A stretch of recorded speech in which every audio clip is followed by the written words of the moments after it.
We're gonna start with Elden Ring. Let me open up this group first. Skirt. I got everything organized. So first things first, ladies and gentlemen, the Elden Ring Shadow of the Erdtree reviews are out. And survey says it's the highest reviewed game of 2024. Yes, ladies and gentlemen. As you can see, nothing but 10, 10, 10, 10. It's looking like South Beach right now. Just nothing but 10s everywhere. It's looking like LA. Nothing but 10s everywhere. This is not Cleveland. 5 out of 5, 5 out of 5, 10 out of 10s. The lowest is a 3 out of 5, and Eurogamer just trying to be different. With an average Metacritic of a 95 overall, this is the highest reviewed game of the year, beating out last week's highest reviewed because what was it? The last DLC for Destiny 2 is a 94 overall. So this is officially, which means there's a chance, because the reviews are saying it's true. I seen one review hit my algorithm. He said he had 120 hours. It's a whole new game. It's a possibility. Elden Ring might be the first game to win back-to-back Game of the Year, 2-time Game of the Year winner. It is possible, especially because this year's kind of weak. I don't really feel like there's a strong contender. It's possible. We're gonna watch some reviews together. We're gonna watch. Is that allowed? I believe The Witcher 3 Blood and Wine, their expansion was nominated for Game of the Year. And then wasn't the Cyberpunk joint too? It's possible. The only game I can think of is maybe Stellar Blade, and Stellar Blade is not, I like it, but it's not. Come on, guys. It's not Elden Ring. Cut it out. The only way I think this doesn't win Game of the Year is if people try to make the argument it's DLC, even though it's a full-blown game. That's the only way. Then it probably will be Stellar Blade. So it could lose off a technicality, but we'll see. We'll see what Jeff says when the nominations come out. I'm just saying it's possible. It is possible. Wukong, the previews, we're going to talk about that later too. The previews for Wukong look good. But I don't know, man. I don't know. This is going to be a tough one to beat. I got some videos. We finna check them out and see what the people's saying, and some articles. We gonna sit here and talk this Elden Ring shit, bruh. We finna sit here and talk this Elden Ring shit. Yeah, I didn't mean back-to-back. I meant 2 year, my bad. I didn't mean back-to-back. When I gave Elden Ring a 10 2 years ago, I did so not just because it's an incredible game, but also because it raised the bar for open world games as a whole. The way it encourages exploration, rewards curiosity, and challenges you to find your own individual solutions to different combat encounters by including tons of different viable weapons, spells, and other build options. We gonna get to it, Cater Creator. We gonna talk the Nintendo shit. We gonna talk Wukong. I got a lot of news. As I said, we finna run this shit. Exemplary. Now, we gonna get to it. Software is back to raise the bar on everyone yet again. This time when it comes to. But I gotta watch some of these videos. DLC. Shadow of the Erdtree may not do anything radically different from the base game, but this expansion somehow feels like a scaled down. It's interesting how casuals accept Elden Ring for Game of the Year, but not Baldur's Gate. To be fair, I think it's because it's a lot of new players. Like, the thing about Baldur's Gate is it came out that year, and then like the people who played it, they loved it. Elden Ring came out 2022, and ever since then, a lot of people have heard about it. So to them, it's probably just like a confirmation bias because they heard about it. They might not even played it. They're just like, oh yeah, Game of the Year. It's Elden Ring has had time to cook for a definitive answer, basically. Version of that same experience, recapturing being all influenced the magic of playing Elden Ring for the first time, with more content packed within than many full-price games. You hear that? Its unexpectedly large realm is filled with new secrets. More content than most full-priced games. That's why I said there's a chance this could get nominated for Game of the Year, and it's only $40. Yo, shout out to Master Rising with the sub. New discoveries, a ton of new build options to experiment with, as well as some of the most challenging and unforgettable boss battles Souls fans will have ever seen. Nigga, what the fuck? Y'all see that? He did a Mickey Mouse. This is a Mickey Mouse playthrough.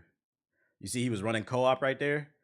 IGN did a Mickey Mouse playthrough. I'm gonna let it slide though because they had to get the review out. So I'm gonna respect it. I understand. They had to rush through it. He needed some help. Fans will have ever seen.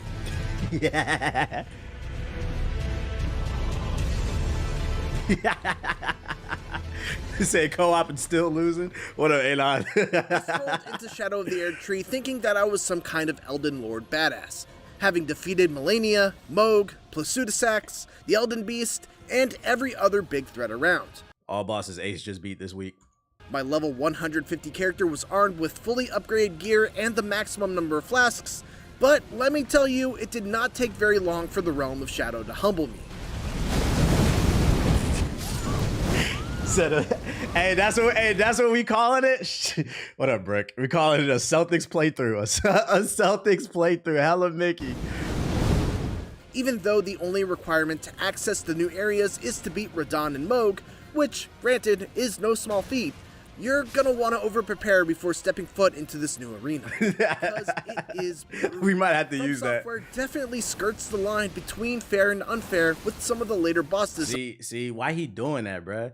Roll forward, bruh. You could have punished that. In particular, perhaps getting closer. That's fire. He got an ice and a fire blade. We gotta fight Todoroki. Why do I have to defeat Radon? I think the better question is, why can't you? He's not that hard. He's pretty easy. Just stay close to him, bruh. Hey, I'm not gonna lie. Here's a better question. For all the people that feel left out for the DLC, why do y'all want to play a game that's harder than the base game if you can't beat the base game? It's okay to be left out the conversation. This is for the Elden Lords out here, okay? What we talking about today is for the Elden Lords. I'm talking about the real Elden Lords. I'm not talking about people who use Mimic Tear, Rivers of Blood, that talisman that stops the rot, so they just had the anti-millennia build accidentally. The people that really struggled. It's okay. But 7 summons, co-op. Actually crosses that threshold. And that master Niggas who really struggled, along with some truly spectacular boss design, results in some of the most thrilling and satisfying You said our Moonveil is cheese too? I don't know. I do acknowledge that the Moonveil is a good weapon, but somebody, I'm not gonna say who, chat, but somebody in the group chat today said, I've been looking for a new weapon. I even tried the Moonveil, but he didn't seem very convinced with the Moonveil. And the only thing I could think of was he didn't like it because you can't combo with it. And also, when you do use the magic slash, it leaves you negative. The Moonveil is a powerful weapon, but it has a blatant weakness. I was like, interesting. And it got nerfed. Elden Ring and the entire Souls-like genre. You have to fight with it. It's not just the quality of those fights either.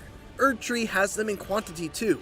According to our count, there are more than 40 bosses, with 10 of those being the big showstopper fights that looks like a cool fight. Remembrance upon defeat. Compare that to the more than 100 in the base game, and it's a significant chunk. When you bring up the map, it may not seem like the Realm of Shadow. I like the Dr. Doom fit. That's what I'm excited for. I want to get some new armor. Is that big, but it is incredibly dense because it's stacked in layers. Paths lead upwards towards ruins suspended in the sky, others delve deep beneath the surface, and some even put you in directions that you might not have believed you can even be pulled. You might find a hidden ladder tucked away in the far corner of a castle rampart, only to follow that trail for an hour before it eventually spills out into a totally new, otherwise inaccessible area. But even with all of the discoveries to be made, I never felt lost or unsure of where I should. Yo, he got the joint from Soul Calibur. What's the joint from Soul Calibur? The demon dude. It looked like his sword. What's his fucking name? Now it's gonna drive me crazy. Soul Calibur. Oh, Nightmare. Yeah, Nightmare. He got the Nightmare blade. That shit kind of fire. The Soul Edge. Yeah, he got the Soul Edge joint. That kind of fire. Go next. Not Cervantes. I remember Cervantes. That's what I used to play. Of the demigod Mikola. Shout out to Brandon. And shout out to Taco Shark with the subs. These footsteps are marked by large nothing but tens that elegantly serve as subtle signposts to let you know when you're in the vicinity of a plot critical path. Look at the level design. Feeling like your hand is being held as you're nudged in one explicit direction. Were you guided here by kindly Mikola? Apart from the main quest, there's a host of new NPCs, including 7 followers of Mikola that you'll encounter at various points in the journey. Each of them have their own small quest line that ties into the main story. I'm about to use the fuck out my Mimic Tears. Have an effect on some of the later boss battles. Shadow Clone Jutsu! Baal! Vile Baal! Oh, terror and Hey, Anon, I know you in the chat. Make sure you stream your playthrough. You want to see that. carnage! And while I consider myself a fairly casual enjoyer of Elden Ring's extensive lore compared to some of the scholars out there, even my limited knowledge of the deeper plot let me appreciate some of the fantastic, eye-opening revelations towards the end of the story. Oh, my ace is well ROG? Bruh, get a computer, man. What effort the of getting to. It took me about 25 hours or so to beat the final boss of Shadow of the Erdtree. What? But I could easily see myself putting in What? Hey, I need him to clarify that. It took him 25 hours to beat the DLC or the final boss period? Can you clarify that? about 25 hours or so to beat the final boss of Shadow of the Erdtree. Oh my but god. I could easily see myself putting in another 15 or 20 on just this one playthrough. I still have a handful It's crazy too because he was playing co-op. of optional bosses I need to go back and process my list, areas on the map that I haven't fully explored, This man using co-op, mimic skills I haven't tears. gotten to play around with yet, and side quests that I want Probably to because he mainlined it. Yeah. That's pretty much There's a new power scaling feature in here. He might have not got all the upgrades. exactly like when I completed my review of the base game after about 80 hours. Which makes sense because Shadow of the Erdtree is essentially a mini Elden Ring adventure. It condenses Look at that level the design with the experience blue down to fire, something comparatively the flowers compact. and shit. All of it satisfyingly tuned specifically for endgame characters who thought they've seen it all.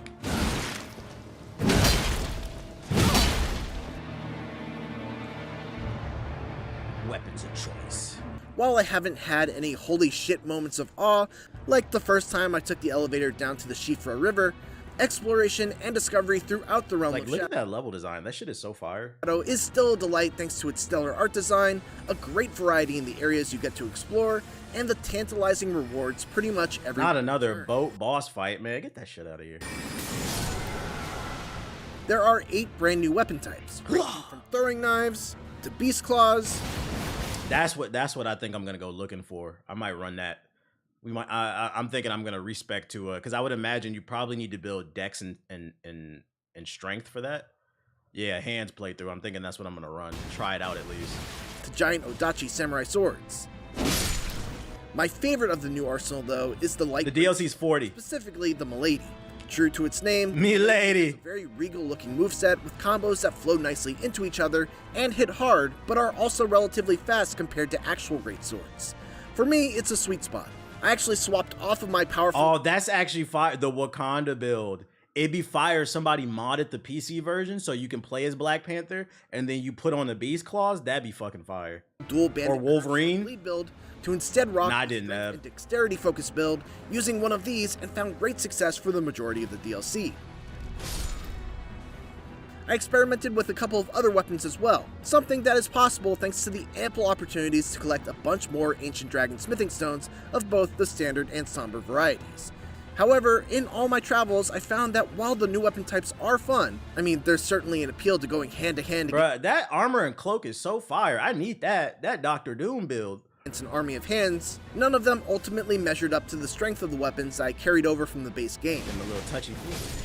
It's totally possible that there are some talismans I was missing to really make the new one sing, but I was Oh, wait. Did he say the weapons weren't better than the base? What did he say? varieties.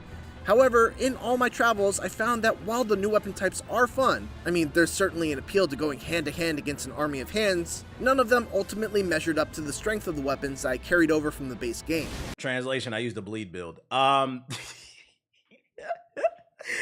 Chat, be on high alert. Watch for niggas that are using Rivers of Blood. Watch, see if they revert back. But also take a screenshot of your build just in case the shit you find is ass and you want to revert back. Definitely taking a screenshot of my build just in case. It's totally possible that there are some talismans I was missing to really make the new one sing, but I was hoping to go through the entirety of Erdtree with a brand new build. Instead, I found myself swapping back to my bread and butter bleed build to get the kind of damage that I needed when the going got tough. The jokes write themselves. We're on Bleed Watch. He said, I'm gonna go back to my Rivers of Blood. That's great. Still, variety is the spice of life, and Erdtree is one hot dish. Not only are there a ton of new weapons, there are also plenty of new spells, Ashes of War, Spirit Ash summons, and talismans to cover an enormous range of different He places. said, I have a respect. If I There's die, a I die. I talisman respect that it. enhances two-handed attacks, one that Ooh. decreases spellcasting I like that. Maybe we'll have to run. could put that on. You could put that on the Moonveil. That would help. Time dramatically, but causes you to take increased damage. Another that increases the damage of abilities that involve stances. And I'm gonna actually try some of this shit. I never used none of this shit. I never used no fucking talisman. I never used no damn Ashes of War. I didn't know what none of that shit was. That shit was nerdy as fuck, bro. I'm gonna at least read some of this shit this time. I'm gonna try. another still that increases your damage every time you defeat an enemy. And yes, there are also plenty that are just better versions of very useful talismans that you probably already have. You said get rid of that pebble? Nah. You see what I be talking about? You see what I be talking? Every day the answer changes. You know, the other day y'all said, oh, you use magic, and I said it was a pebble spell. During my playthrough, y'all said it was trash. Then I beat the game. Then you said, oh, now you use magic. Now you're saying get rid of the pebble. That shit is trash. Which one is it? And then A said on Twitter, he you use the pebble spell. Like, what?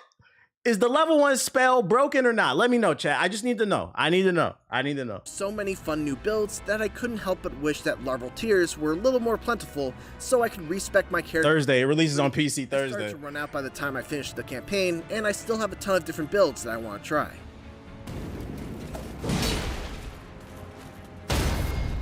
The journey through the Realm of Shadow is disrespectful. Very similarly to the Lands Between, in that the map is split up into a number of different regions. Right from the get-go, you're able to head anywhere you want to. You could follow the initial Miquella Cross to the very first Legacy dungeon called Bellarat and deal with the new horrific scorpion enemies, or head across the bridge to the east and work your way Fuck that. As soon as we get in, I'm busting a left or a right. Wherever we go, we going. I'm getting lost.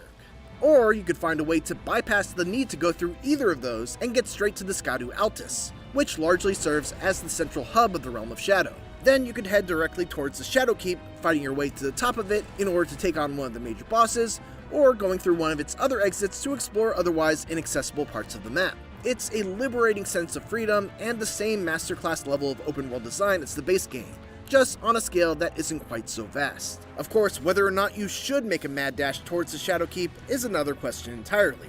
Even though this is endgame content and you probably won't be leveling up quite as fast as you did in the original campaign, there's a separate power scaling system you can't that customize the horse while you're within the Realm of Shadow.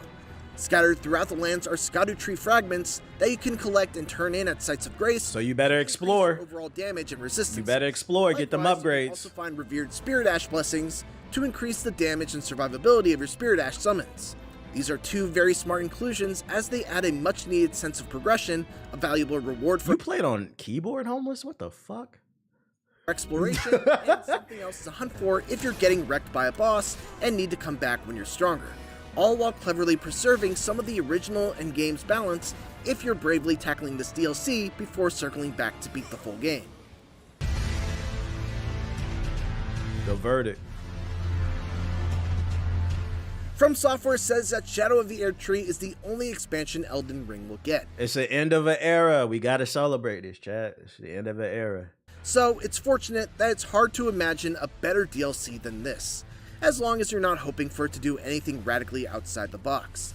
Everything that I loved about the original has been condensed into an incredibly tight package. Look at this level design. That's the size of many standalone games all on its own, and can only really be considered small in comparison to the absolute— Not milking it. I like it. Yeah. Also, he said, Miyazaki, the producer, he said something. I got an article. I'm gonna show it later. He said something I really liked.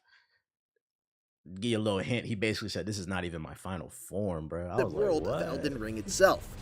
Erdtree is absolutely jam-packed with secrets, valuable treasures, challenging boss battles, and horrific monstrosities to face off against, as well as cool new weapons, spells, Ashes of War, Spirit Ashes, talismans, and more to play around with. I got one more in me. To find even more novel ways to tackle its memorably brutal battles. Add on some very interesting lore revelations, not to mention the same spectacular visual design and stellar music that accompanies its larger-than-life bosses, and you've got what is certainly— Look at the fucking level design, bruh. Best DLC expansions I've ever played. 10 out of 10. For Masterpiece. more Elden Ring Shadow of the Erdtree, make sure that you're all set to go with our checklist of how to prepare for the DLC, along with our video showing how to level up quickly if you're not at a high enough level to tackle it yet. And for everything else, keep it— Another Tree Centennial. I seen a video that said it's like 10 plus main bosses. It's like 50 side ones. So you're gonna run into some similar ones and some new ones. nothing but tens. Let me see if I can. Where's that article? Let's see. Oh, this is the one right here. All right. Before we go into the next video, I'll bring you up what I was talking about. I'm still in the process of making my ideal fantasy RPG, says From Software's Miyazaki. While Elden Ring is not quite it, it's getting close. Before he owned video game, well, we don't care about that shit. You might say that trying to capture the excitement of those old tabletop games and books was a facet of making Elden Ring, Miyazaki told in a recent interview. I asked if he saw Elden Ring as an intentional extension of the 80s dungeon crawlers, the kind of games that encouraged, if not demanded, players draw physical maps to chart their way. Despite being From Software's most approachable RPG, Elden Ring is still light on the kinds of helpful features many modern players expect, but Miyazaki has more or less built his and the studio's reputation on ensuring such things. I think more than anything, it's just my personal preference when it comes to RPGs and exploring those fantasy worlds. So you might see some of my personal idiosyncrasies, come into play with Elden Ring right there. He said, I think that excitement for me at least comes from seeing the world map and piecing together the world map. So when we finally got to do that and start piecing that together when making Elden Ring, that was a really nice moment for me personally. He said he wants to respect the player. He doesn't want to hold your hand, basically. But he's trying to meet people in the middle by streamlining some things. Back when doing interviews about Elden Ring, I think I mentioned that I'm still in the process of making my ideal RPG. And while Elden Ring is not quite it, it's pretty close. It's getting close. That was too tempting a thread to not pull on. So of course I had to ask what was the missing thing from his ideal RPG. Miyazaki laughed while answering. It's hard to say without giving any spoilers for my next idea. This nigga already has the plan. It's hard to say without giving spoilers for my next idea or next game, but I think one thing that's not necessarily missing but makes it difficult to achieve my idea is that when I play it, I know everything's going to happen. I already know everything that's going on, so in terms of enjoying the game from a player's perspective, I'd love to not know that. And for everyone else to make my ideal fantasy please if possible, then I can enjoy it as a player. Damn, he said, yo, that was such a humble way of saying, yo, y'all need to step y'all shit up. Y'all need to get like me. I threw out the possibility of a short-term amnesia, maybe a quick case of forgetfulness could allow Miyazaki to enjoy one of his own games more as a player. That'd be a dream, he joked. To self-induce amnesia and enjoy the game I created myself, but I might be really angry and break the controller or something. Interesting, I see the vision. So basically he's saying, I got the sauce, he's got the idea in his head, but he doesn't want to give it away because obviously it would spoil it. So basically, give it like 5 years or something like that. They're going to disappear. They're going to come back.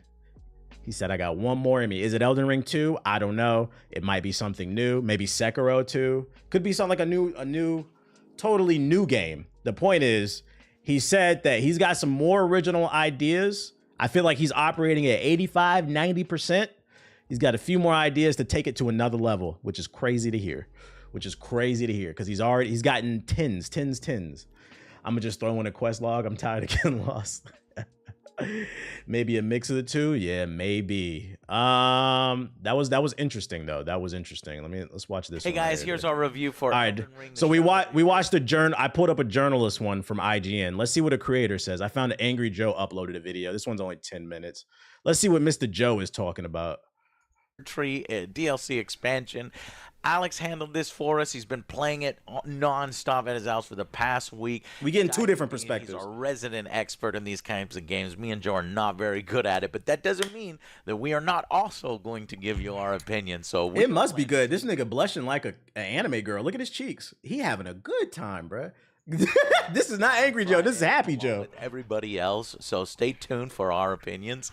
And I think Alex did a wonderful job. How are people playing it early? So excited to present it to you. Yeah, I'm not trying to be an ass, but it really blows my mind that people still ask these questions. They're content creators and journalists. It's just kind of like the business, man. They always get the codes early so they can get the reviews out. So I hope you guys enjoy the review, and no worries, more review to come codes, on. man. So check it out.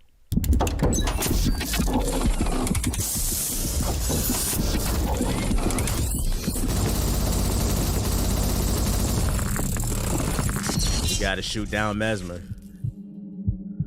When Joe's smiling, that's when you know the game good. To another rapid fire review, this time for FromSoft's Shadow of the Erdtree DLC. Just in case you didn't see it in the title, this review will be completely spoiler free. Now, I've played a few Souls games in my time. Nothing too crazy, 500 hours. Of Elden Ring, so I was pretty excited when this was announced. I look back on my time in the Lands Between fondly. The combat was challenging but satisfying. It was incredibly approachable. What does begin 31 mean? Does that mean begin new game plus 31? Is that what it means? Because if that's the case, he's a fucking sweat. 31 times harder than the average? Jeez. Even for people completely new to Souls games. This is definitely an opinion we should listen to. He knows what the fuck he's talking about. There were hundreds of weapons in dozens of different weapon types that gave the game incredible replayability for people who wanted to try new things or tackle bosses with new builds. The world is vast, diverse. How do you find a story to play? Well, he's probably just testing out builds. It was actually worth exploring, not just for the experience of seeing the world they built, but for new weapons. It caps at 7? Okay. And spirits. And I certainly wasn't alone in my appreciation for Elden Ring. That's still crazy. That's still crazy because I seen a tweet. Somebody who reviewed this game, he was saying he knows somebody that's on New Game Plus 7, and they weren't able to get their video done in a timely manner because New Game Plus 7 is so fucking hard. They couldn't beat the final boss. I was like, see, that's why I don't play New Game, bruh. Regular is stressful enough for me. Game of the Year awards, sold more than 25 million copies, and even today has almost 200,000 people playing on PC alone. So the excitement for the DLC makes a lot of sense.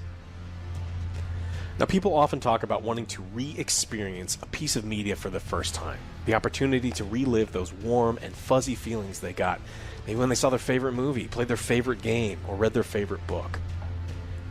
And I've got to say that Shadow of the Erdtree gets you about as close to that as you possibly can. From start to finish, it was an incredible experience, and I got everything I wanted out of the DLC and more. Exploring the world was a joy. Like the base game, the world is mostly open to you right from the start. Some of the areas... That's crazy level design with all the platforming, and you got bosses in the back. Designed for later in the DLC could be a bit of a trek to get to, or require some figuring out, but if you really wanted to get there, even before the story lets you, it's still possible. The map itself is actually bigger than I thought it was going to be. It's certainly bigger than Shout out to Love is Rage with the sub. Combined. It's densely packed with points of interest that are actually worth looks exploring. Like a second game. Catacombs with the mazes and the puzzles. That fit is crazy. Secrets and the hidden walls. You saw the leak of the new bosses? No, I don't want to see it. Keep it to yourself. Spirit ashes. You got the mausoleum and the jails. I feel like I'm already being spoiled by seeing some of the level design, but I definitely don't want to know the bosses. Like that's half of the fun right there. Like to me, it's like it's not the same. Like because you still got to execute it, right? But when the game first comes out and nobody knows what's the best build, the best talismans and ashes and shit, and you don't know how to fight the bosses, that's half the fun. Figuring it out. The mini boss dueling, and all manners of caves and caverns that can just be enemy-riddled dead ends or can get you from one landmass to another. Now, the terrain here is divided by vast differences in elevation, so naturally, a lot of vertical traversal has a heavy emphasis. Platforming, baby. Narrow paths, lots of platforming, spirit springs, and the new sealed spirit springs, as well as some good old-fashioned coffin sleeping, get you from place to place. I spent that banhammer is crazy amount of time repeatedly asking, how the fuck do I get over there? You playing this off stream? If you did, the world itself is also gorgeous. Nah, if I play it off stream, the only thing I would do off stream is like clear out like mobs and shit like that. But if I get to a boss, I always beat them on stream. Matter of fact, somebody tried to call me out earlier today and said I just threw pebbles at Millennia, and I said that's not true. There's footage. I fought her in the pocket. Don't get mad at me because you use rivers and you don't like being called out. Don't lie on me. Don't lie on me now. We got the footage. It's the land of shadow, sure, and it has its fair share of horrible swamps, poison, and spooky, scary locations. But there's also beautiful landscapes if you look, and plenty of visually striking places you'll happen upon. Yeah, he just said there's more verticality. Shout out to Unquivocal with the 5 gifted subs. I appreciate you. Told us we do venture into the Shadowlands to see what Mikola has been up to, and along the way we will meet several new NPCs, each with their own quests and quirks, and it's quite easy to bungle up those quests. And even if you don't, in true FromSoft fashion, the results can be interesting for them. On the gameplay side, I had 3 save files ready to go. A level 360 at max world level, a level 160 at world level 1. So 360 is the max? Character. I went with the 160 level character first to experience the DLC kind of as it's meant to. Not too leveled, but with enough stats that my all-strength Unga Bunga build could do its thing. As for the game's difficulty, I don't get that. It's in the game, so who cares? It's about the glory, right? If you're trying to be a part of the conversation that involves glory, it's like this, right?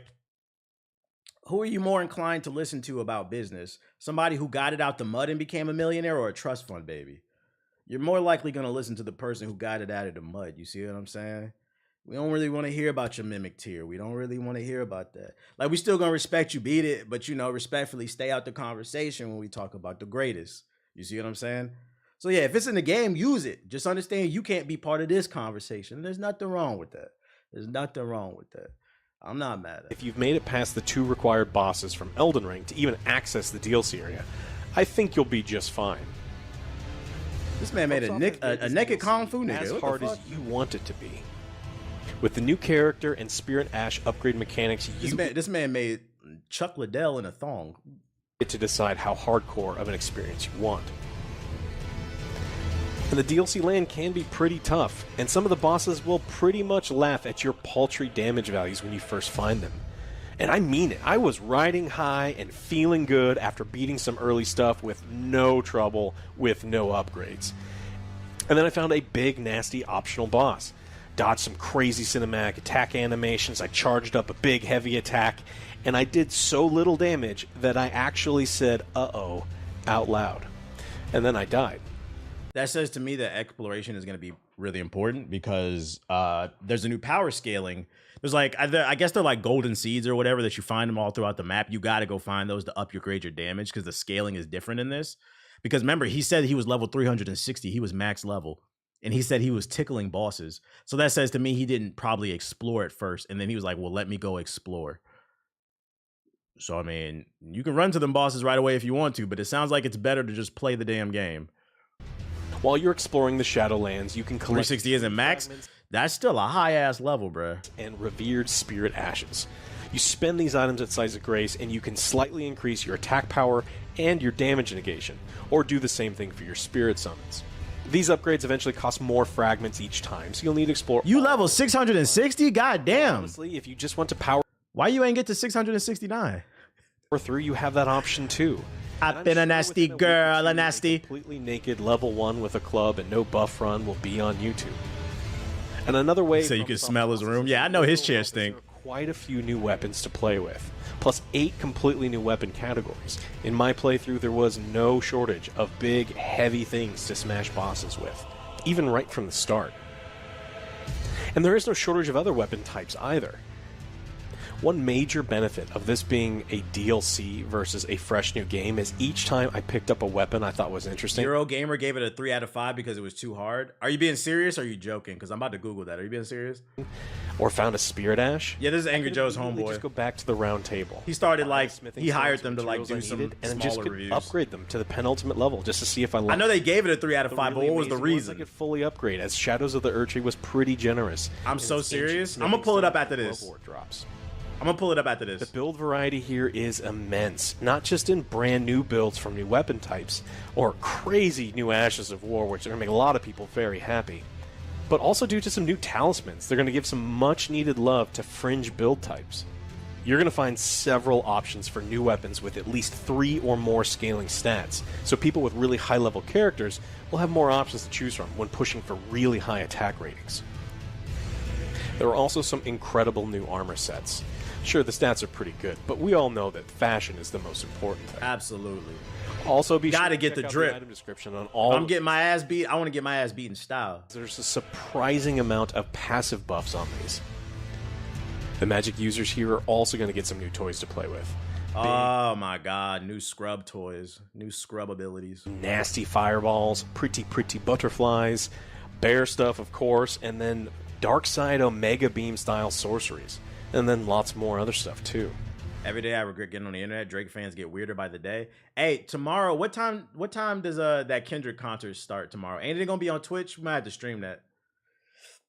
Drake fans are going to be on Suicide Watch tomorrow. What time that shit supposed to be? My first run took 4 about p.m. 20 hours. That's for all of the bosses and optional encounters, at least all of the ones that I could find. That's all the exploration, getting lost, experimenting with builds, and an embarrassing amount of time matching the paintings to the landscape for the puzzles. So if you're just looking to experience a DLC one time, I'd plan for about that. For me, I'm at least going to get another run out of the DLC, and honestly, with the build variety this opens up, I'm going to play through the base game a bunch more times too. So I personally think the $40 asking price feels okay. No, he did not. You could do the Frieza pose? That's crazy. I got to get that. So I personally think the Hello, $40 monkeys! price feels okay.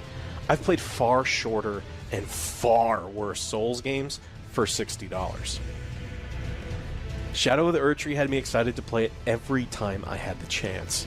It was about as close to re-experiencing Elden Ring for the first time as possible, but with the benefits of building on those already refined systems Black Frieza build. and adding a few more. It really did feel like being a kid on Christmas. So I have to give Shadow of the Erdtree a 10 out of 10. It may not be perfect, but a DLC that's this good on its own, that adds even more replayability for its incredible base game, has to get the legendary score. Alright, thanks so much for watching this rapid fire review.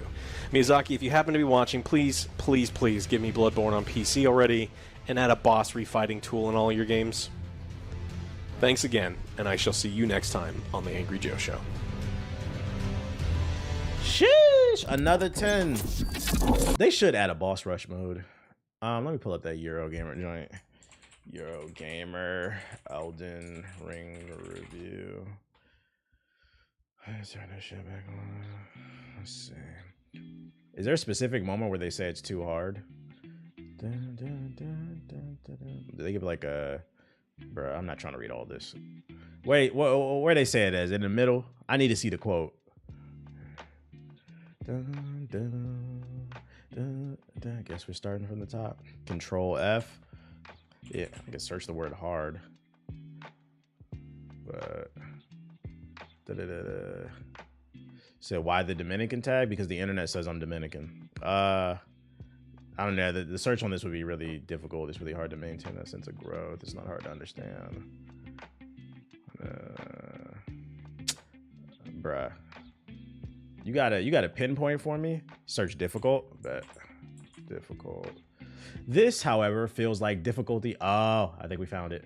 It's true that this distinct type of FromSoft engineered frustration is an indispensable part of the Souls experience, to hurl yourself repeatedly against a seemingly immovable object until, through sheer luck and serendipitous timing, you somehow prevail. There's a real palpable joy and pride and relief in that. We've all felt it, and with the blessing of hindsight, suddenly all that failure feels like it was worth it. In other cases, they're genuinely instructional with real lessons learned. This, however, feels like difficulty for difficulty's sake, turned up to 11, perhaps because with the added expectations of a DLC having something extra absurd to conquer, even though it technically doesn't require finishing the core game. I go through dozens of deaths over a period of several days, and despite taking breaks to go off and do some other things and explore other areas, I realized that I just don't want to do this anymore. It seems like she didn't really want to, or he or she didn't really want to play it. These are the same ones that cry about 75-degree weather being too hot. In the Shadow Realm, death is always listening. I surf fleeting. Man, you just saying big ass words for no fucking reason. Feel like you spent more time writing big ass words than trying to get good. This person got beaten to submission. Yeah, is that the only thing that she's talking about difficult? Oh, let's see, where is this right here? The first three major bosses are challenging but readable and learnable. The difficulty discrepancy between those and the fourth boss, though, was brutal. Okay. Throughout the open world, like, is it cheap? Like, when you say that type of stuff, you gotta, like, I feel like you gotta be more specific. Like, you can't just say, oh, it was hard, because, like, we're just gonna scream skill issue. Yeah, I don't know about this one. Yeah, the game just isn't for everyone.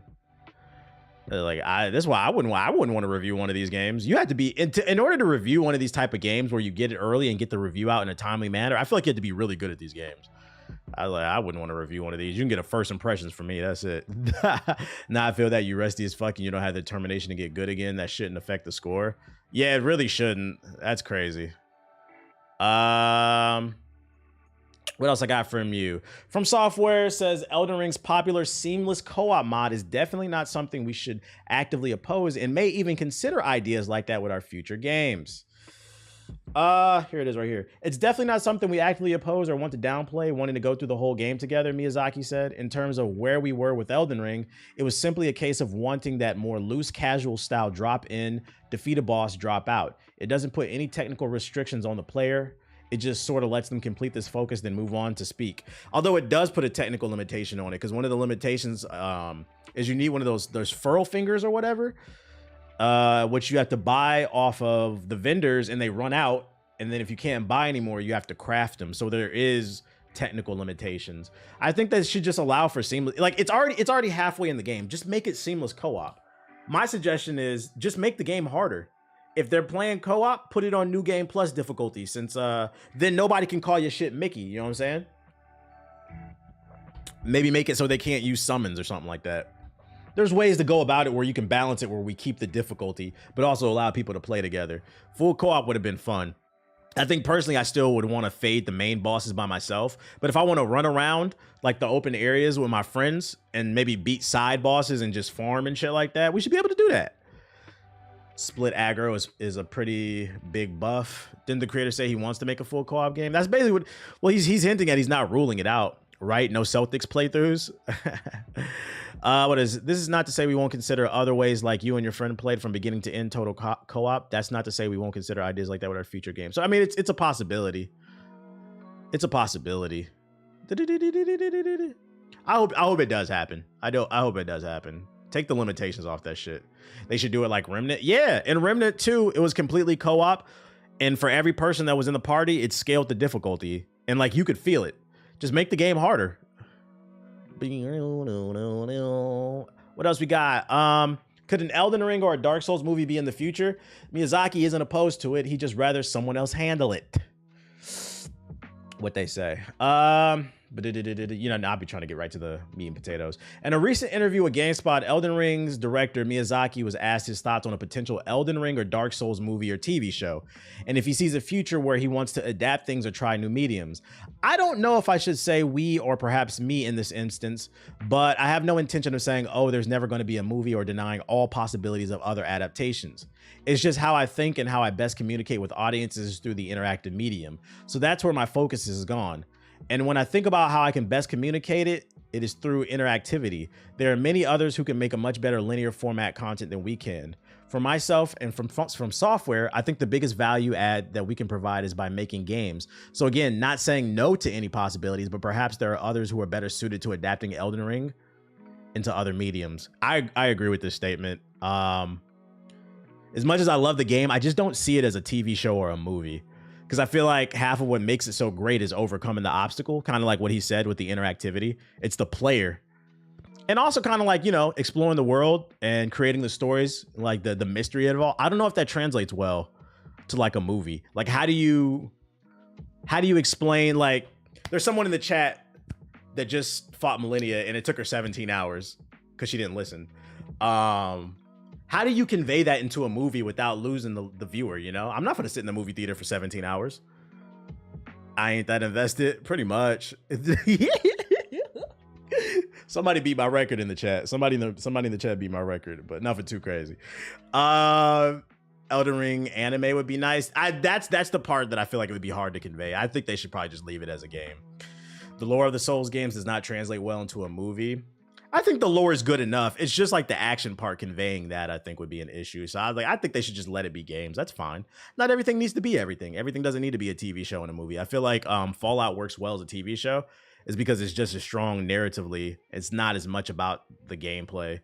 I feel like the world is just as important and shit. Elden Ring was an enormous success. Miyazaki says that doesn't mean open world games will become the new standard From Software. Basically saying, don't expect us to make the same game over and over. And I'm going to be honest, that's what I like to hear from artists. My favorite artists, they do not make the same album. When you start making the same album back to back to back, that's when the fall off happens. Speaking in an interview, make what you're inspired to make. And that's for everything. Speaking in an interview with GameSpot, Miyazaki shares his thoughts on Elden Ring being an open world hit and whether the genre will become the baseline for the company's future games. I wouldn't necessarily say that the open world is going to become the new base or foundation or standard of the company. We have a lot of game directors and designers who are growing, so we'd love to keep an open mind in terms of the type of games that we develop. No Elden Ring Lego? Fuck no. Yo, shout out to the 800 we got in here. If you're new, hit the follow button, turn on noties. It don't cost nothing to show our brother love. The From Software lead continues providing exciting yet vague comments about upcoming games from the beloved Souls-like studio. So of course, I can't really say anything at this exact moment, but perhaps when you see future announcements from Some Software, you'll look back at this point and think, that's what he meant. While Miyazaki doesn't expand on what fans may see later on, it certainly sounds like the company might not be done with the open world genre, but it also isn't strictly adhering to it from here on out. As for Elden Ring, Miyazaki says he wasn't 100% sure the team could pull its open world off initially. We've always wanted to push the status quo and kind of extend ourselves a little bit, which was what helped create Elden Ring. Leaning into the open world genre was the key while developing the critically acclaimed game, he explains. A lot of the core concepts came down to giving players this adventurous feel, the very open world freedom, and then adjusting the difficulty to match that freedom. Miyazaki feels that From Software accomplishes as much as they can with Elden Ring, but nothing is ever perfect. If given the chance to redo the open world RPG, the president admits that he might do some things differently, but I would like the chance to revisit the themes. Interesting. The lore is basically set up already. It could be episodic, like games like Game of Thrones. How you feeling about the Nintendo Direct? I didn't watch it at all. I got it saved though. We can go into that after that. It was just like a lot of Elden Ring news dropping. So I was like, I sectioned it off into like different things, different topics. We almost done with the Elden Ring shit. This one was interesting. Just a quick tidbit. This is a tweet I put out. So I saw 2 articles that came out in the last 24 hours.